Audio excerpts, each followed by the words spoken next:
Hi there, my name is Katia and I love behavioral finance.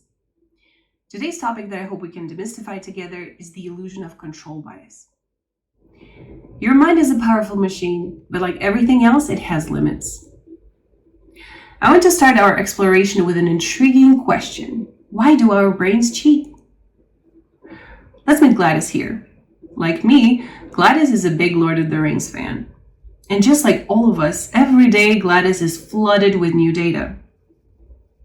Scientists have measured the amount of data that enter the human brain and found that an average person living today processes as much as 74 gigabytes of information in a single day. This is an equivalent of watching the Lord of the Rings trilogy, director's cut of course, for 90 hours nonstop. Or for all the book fans out there, this would equal to almost 5 million copies of the Lord of the Rings books. So it's hardly surprising our brain takes shortcuts called cognitive biases. Without doing so, your brain would overload and shut down, leaving you unable to do even the simplest of tasks and make the easiest of decisions. These shortcuts are therefore beneficial for the most part, or at least harmless. The illusion of control bias, our start today, encourages us to take responsibility for our lives and decisions. Such control over our destiny is an important part of our well-being, imposing order over a chaotic and unpredictable world that would otherwise simply terrify us. But this cognitive bias can disrupt rational thought, often without us even realizing it. So the official definition of illusion of control bias is tendency of human beings to believe that they can control or at least influence the outcome when in fact they cannot. We've all heard about such examples like Vegas and gamblers believing that they can influence the game, like for example, when shaking the dice a little harder if they need a high number, or throw the dice a little softer for low numbers. Along with a game of dice, we also have coin tossing, betting, and many other gambling examples. I also see my granny, just like so many other people, buy lottery tickets for years, believing that this next one is the one. Interestingly enough, studies have demonstrated people think that they have more control over the outcome of a dice game if they throw the dice themselves than if someone else throws the dice for them. And they are less apt to sell a lottery ticket they chose themselves than a ticket chosen by someone else. Side note, this is also related to another fascinating psychological phenomenon called the endowment effect. The chance of winning in these scenarios is extremely small, and more often than not, it is thanks to random circumstances which are positively out of our control.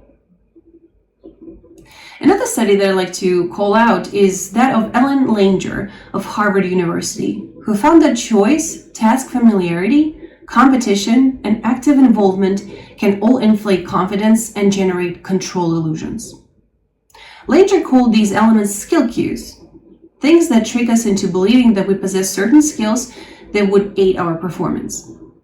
As you can imagine, humans as highly social beings appear in many scenarios where these elements are highly present, including when attempting to invest in a sound financial future.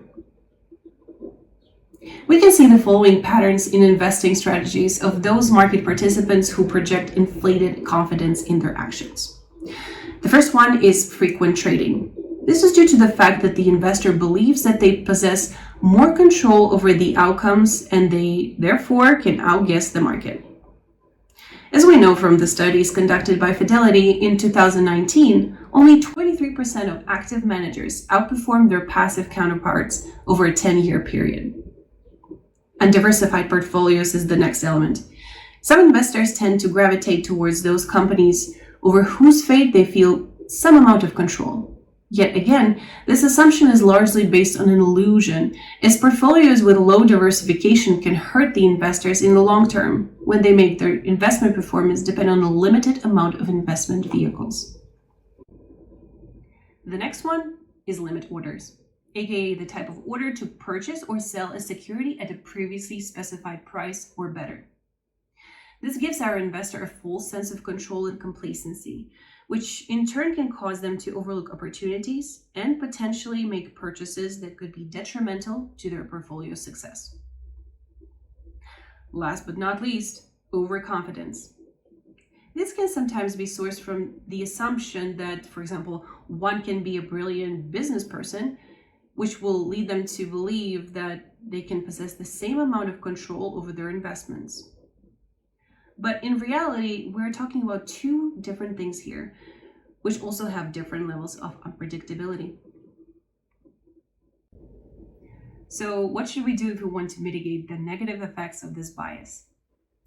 First off, I'd like to highlight the fact that many of these discussions are stemmed from the sense of guilt or an assumption that something is terribly wrong.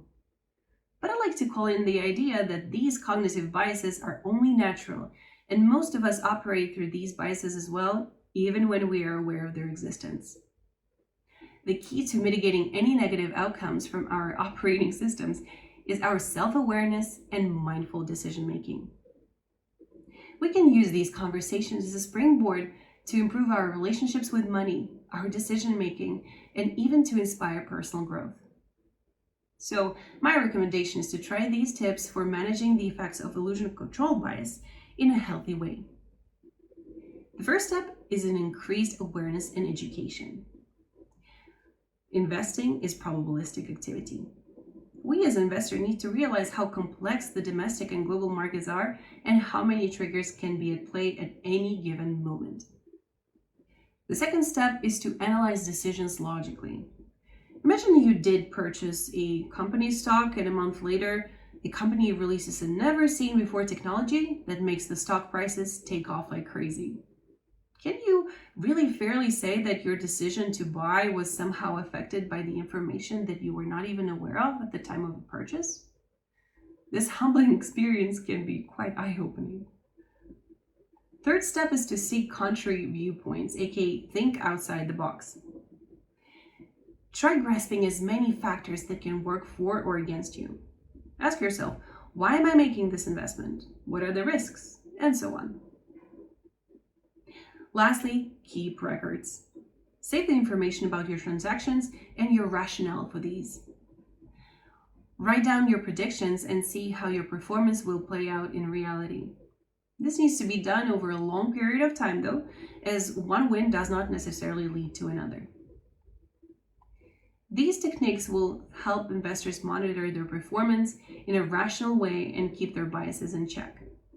As for financial advisors, it might be difficult to address these emotional biases with their clients, as such clients tend to be irrationally optimistic, emotional, and forceful, even when their optimism is not warranted.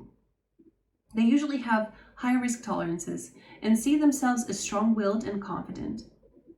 As advisors, we will need to not only demonstrate the above elements, but also connect those to the impact that the emotional decision-making can have on the clients and their loved ones.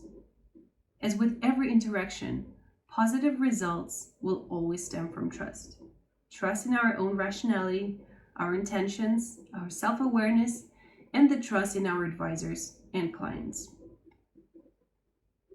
As always, I'd like to close our talk today with a few references that I recommend for further reading if you'd like to dive deeper into this fascinating topic.